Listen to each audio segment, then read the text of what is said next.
Cinema piracy పైన cyber crime పోలీసులు case నమోదు చేసి దాదాపు 5 నెలల నుంచి కూడా ఇన్వెస్టిగేషన్ చేసి గతంలో కొంతమందిని అరెస్ట్ చేసి రిమాండ్ తరలించారు. అయితే ఈ కేసులో ఐబొమ్మకు సంబంధించిన కీలక నిందితుడు ఇమ్మిడి రవిని అరెస్ట్ చేసి రిమాండ్కి తరలించారు. ఈ కేసుకు సంబంధించి మొదటి నుంచి కూడా దగ్గరుండి ఫాలో చేస్తూ పోలీసులకు సవాల్ విసిరిన తర్వాత చాలా సీరియస్గా తీసుకొని అతన్ని అరెస్ట్ చేయడం జరిగింది. ప్రస్తుతం మనతో పాటు హైదరాబాద్ సైబర్ క్రైమ్ డీసీపీ కవిత ఉన్నారు. ఒకసారి మాట్లాడదాం. మేడం, అసలు రవిని ఎలా పట్టుకున్నారు? అతను ఎక్కడి నుండి ఇదంతా కూడా ఆపరేటింగ్ చేశారు? మనకి బేసికల్‌గా యాంటీ పైరసీ సెల్ వాళ్ళు ఆగస్ట్ 30th రోజు కంప్లెయింట్ ఇచ్చారండి.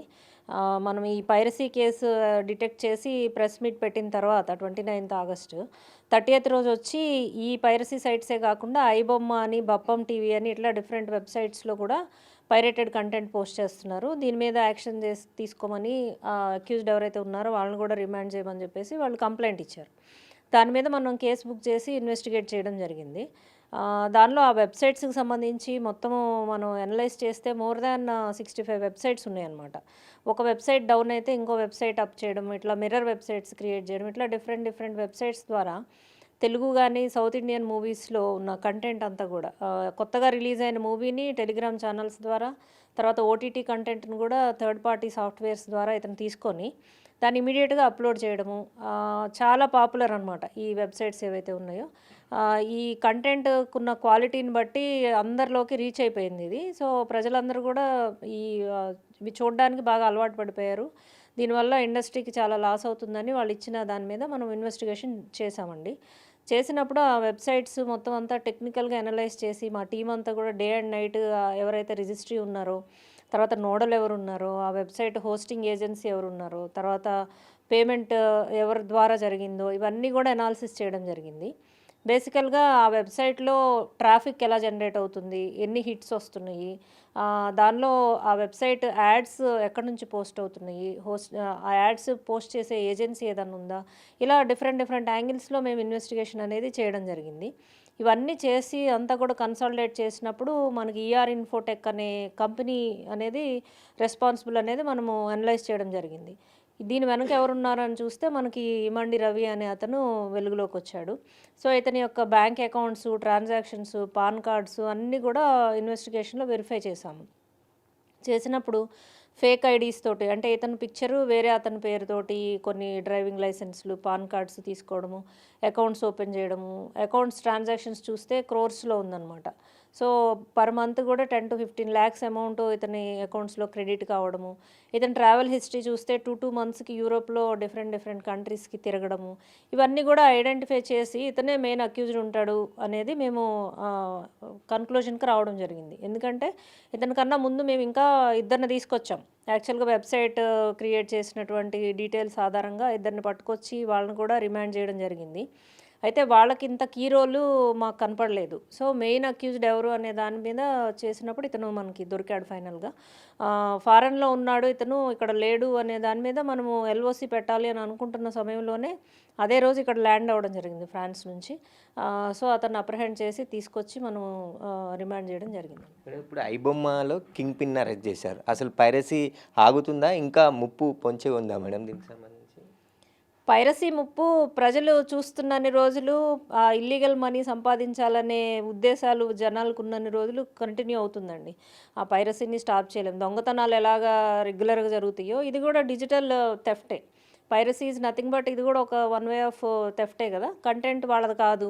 వాళ్ళు దాన్ని ఎన్‌కాష్ చేసుకుంటున్నారు. సో, ఇల్లీగల్ మీన్స్‌లో దాన్ని సోర్స్ చేసుకొని దాన్ని అప్‌లోడ్ చేస్తున్నారు. సో, ప్రజల్లో మార్పు రానంత వరకు, ఇట్లా ఫ్రాడ్యులెంట్ మనీ సంపాదించాలనే దురాశ చావనంత వరకు కూడా ఇది కంటిన్యూ అవుతుంది.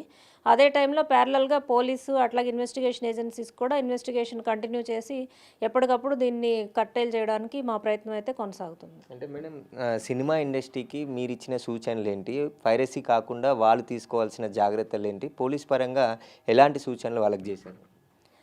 మనము ఇంతకుముందు ఆగస్టులో పెట్టిన ప్రెస్ మీట్‌లో గూడా చాలా సూచనలు చేయడం జరిగింది. ఎస్పెషల్లీ డిజిటల్ సర్వీస్ ప్రొవైడర్స్ ఎవరైతే ఉన్నారో, Qube and UFO and all other గ్రూప్స్‌కి కూడా వాళ్ళు ఎలాంటి ప్రికాషన్స్ తీసుకోవాలి, వాళ్ళ సిస్టమ్స్‌ని ఎలా అప్‌గ్రేడ్ చేసుకోవాలి, ఓఎస్‌ని ఎలాగా లేటెస్ట్‌ది వాడాలి, ఫైర్ వాల్స్ ఇవన్నీ గూడా కొన్ని ప్రికాషన్స్ వాళ్ళకి చెప్పడమే కాకుండా, 24/7 వాళ్ళకొక టీమ్ ఉండాలి.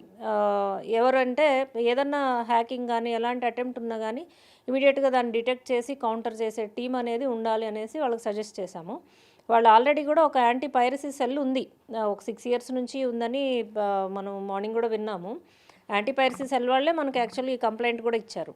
ఆ సెల్ గూడా చాలా యాక్టివ్‌గా పనిచేస్తుంది వాళ్ళది. ఫోరెన్సిక్ ఎనాలిసిస్ ఇవన్నీ గూడా చేస్తున్నారు.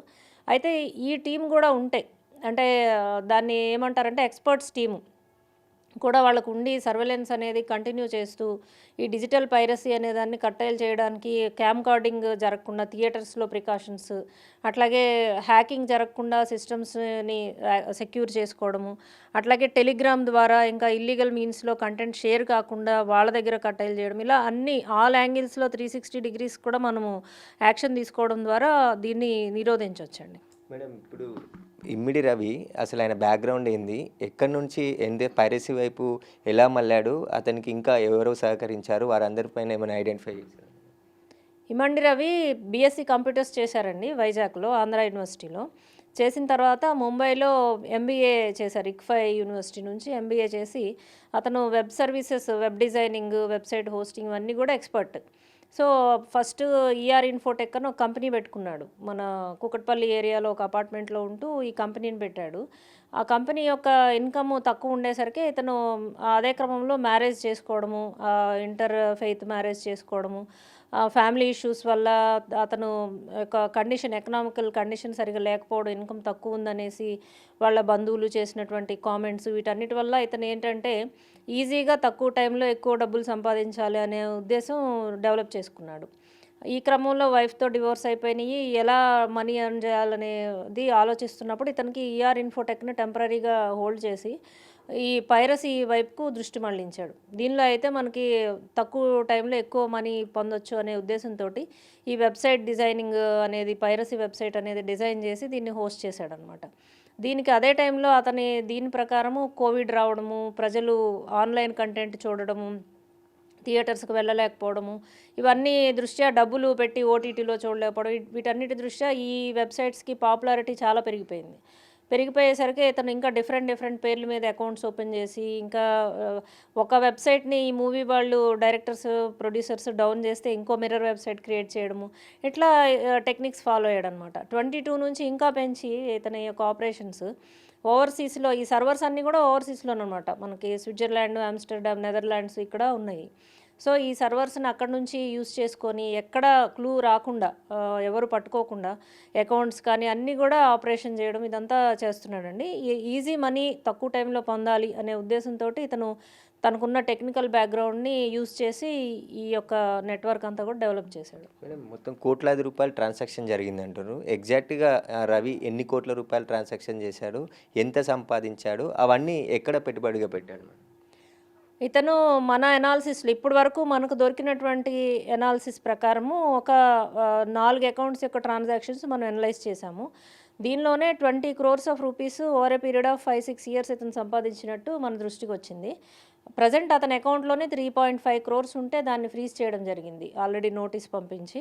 ఇంకా అతనికి మనం సీజ్ చేసినప్పుడు ఫిజికల్‌గా బ్యాంక్ కార్డ్స్, చెక్ బుక్స్ 25, 35 అట్లా దొరికినాయి.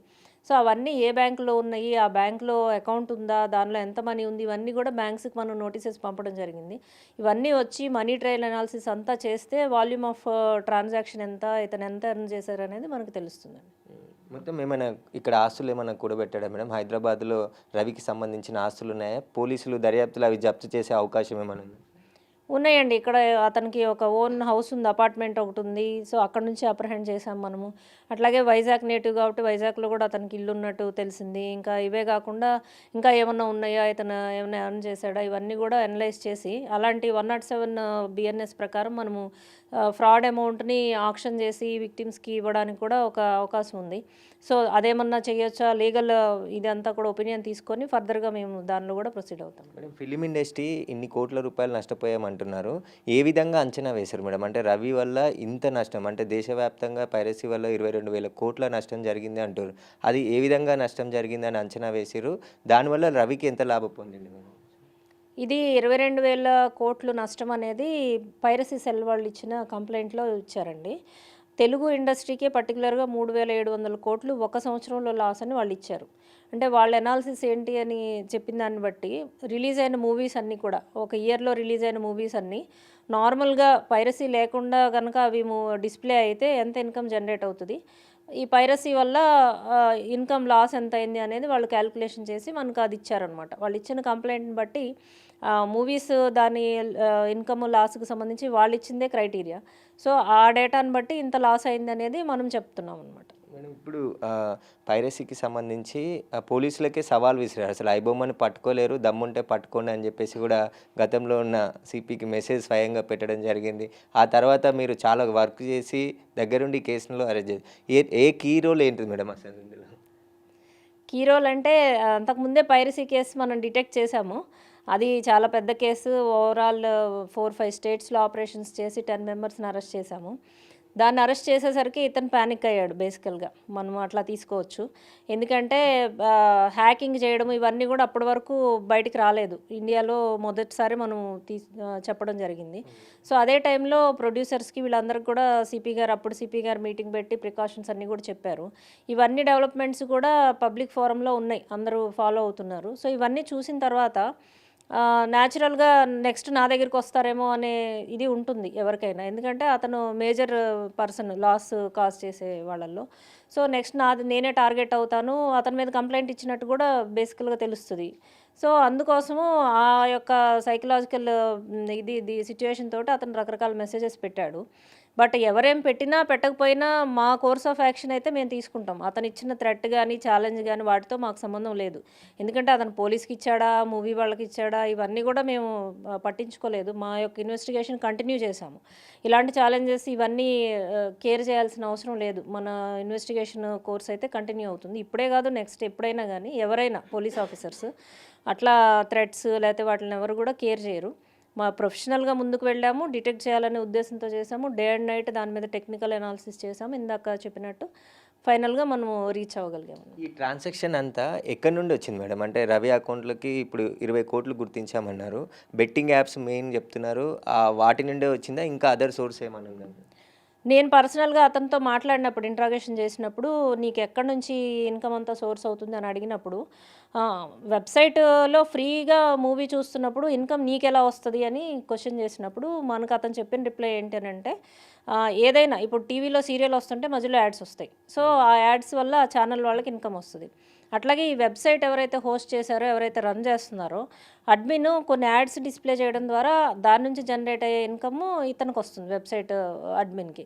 అట్లా ఇతని వెబ్సైట్లో ఐబొమ్మ అండ్ బప్పమ్మ టీవీ దానిలో బెట్టింగ్, గేమింగ్ యాడ్స్ డిస్ప్లే చేయడం ద్వారా జనరేట్ అయిన ఇన్కమ్ ఇతనికి ఇన్కమ్ అనమాట. గేమింగ్, బెట్టింగ్ ఆర్గనైజర్స్ ఎవరైతే ఉన్నారో వాళ్ళే ఇతని పార్ట్నర్స్. ఎవరు నీ పార్ట్నర్స్ అని అంటే, ఇండియాలో ఎవరు లేరు, వాళ్ళందరూ ఓవర్సీస్లో ఉన్నారు, వాళ్ళే నా పార్ట్నర్స్ అని చెప్తున్నాడు.